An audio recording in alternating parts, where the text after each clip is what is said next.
Halo, selamat datang di Learning Universitas Internasional Batam. Baiklah, pada kesempatan kali ini kita akan memasuki pertemuan Studio Desain Arsitektur 2. Perkenalkan, nama saya Gladys. Hari ini kita akan membahas mengenai teknik komunikasi dan presentasi desain. Nah, ada dua jenis komunikasi yang umum kita gunakan, yaitu komunikasi verbal dan juga komunikasi non-verbal. Komunikasi verbal yaitu dalam arsitektur komunikasi yang mendahului komunikasi nonverbal. Sedangkan komunikasi nonverbal yaitu komunikasi yang merupakan dialog serta pengalaman antar ruang karya arsitektur terhadap penggunanya. Nah, selanjutnya presentasi juga memiliki 3 kriteria. Yang pertama, presentasi verbal, presentasi visual, dan presentasi tulisan. Dasar presentasi dalam dunia arsitektur juga terdiri atas 2. Yang pertama, presentasi grafis, yaitu gambar dan model 3 dimensi. Biasanya kita sering melihat dengan adanya bentukan bangunan versi mini, yaitu bisa dibilang dengan maket. Yaitu selanjutnya perkembangan teknologi dengan menggunakan media digital seperti modeling, animasi video, dan multimedia interaktif. Selanjutnya kita akan memasuki tahap pekerjaan arsitektur. Yang pertama, pekerjaan arsitek itu berawal dari idenya seorang klien. Nah, dari klien dengan pemberian tugas atau bisa disebut dengan TOR, lalu merujuk kepada arsitek.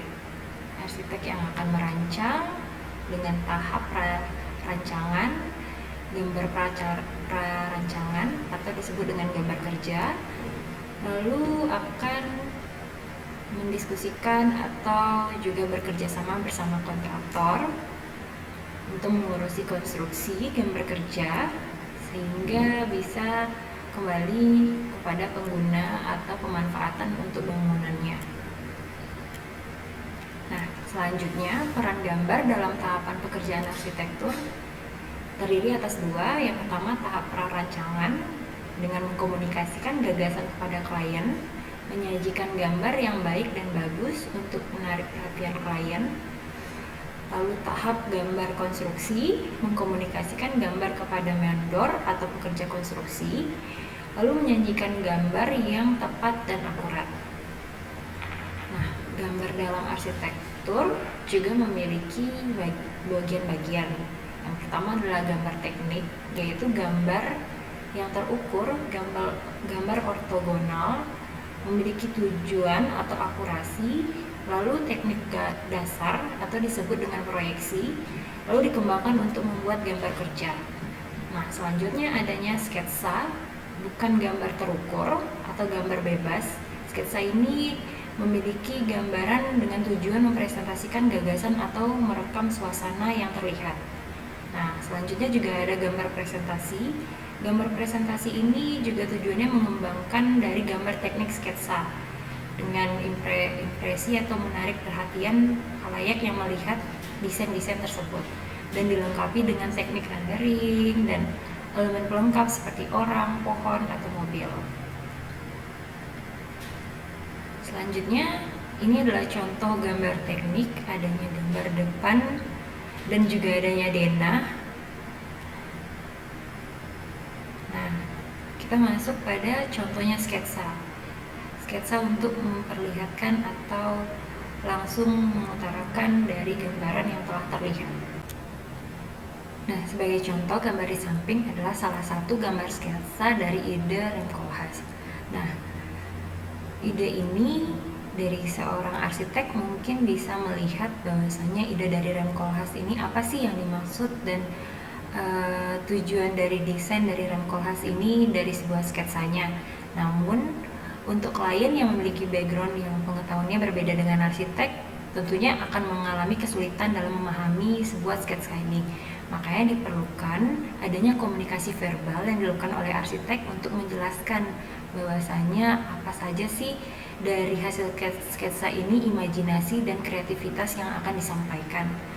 Nah, kita juga bisa untuk memperlihatkan dengan adanya gambar kerja yang telah disampaikan disampaikan sebelumnya, dan juga mungkin dari gambar digital yang adanya rendering untuk memperlihatkan lebih detailnya desain atau imajinasi yang telah dirancang untuk disampaikan kepada klien.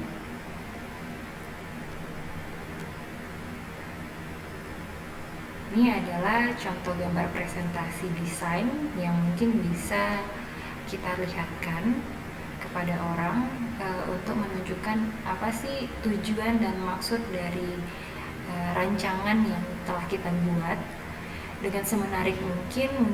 Dengan adanya detail, mungkin dengan adanya denah kita memberikan nomoran bahwasanya peletakan nomor 1 hingga 2, 3, dan 4 adalah seperti denah ruang makan, ruang tidur, dan ruang keluarga, dan lain sebagainya. Mungkin kita juga bisa memperlihatkan atau memberi informasi mengenai dimensi dari ruangan tersebut atau dengan material-material yang digunakan, dengan adanya pewarnaan-pewarnaan yang disampaikan dan diberikan informasinya yang disampaikan pada layout gambar presentasinya.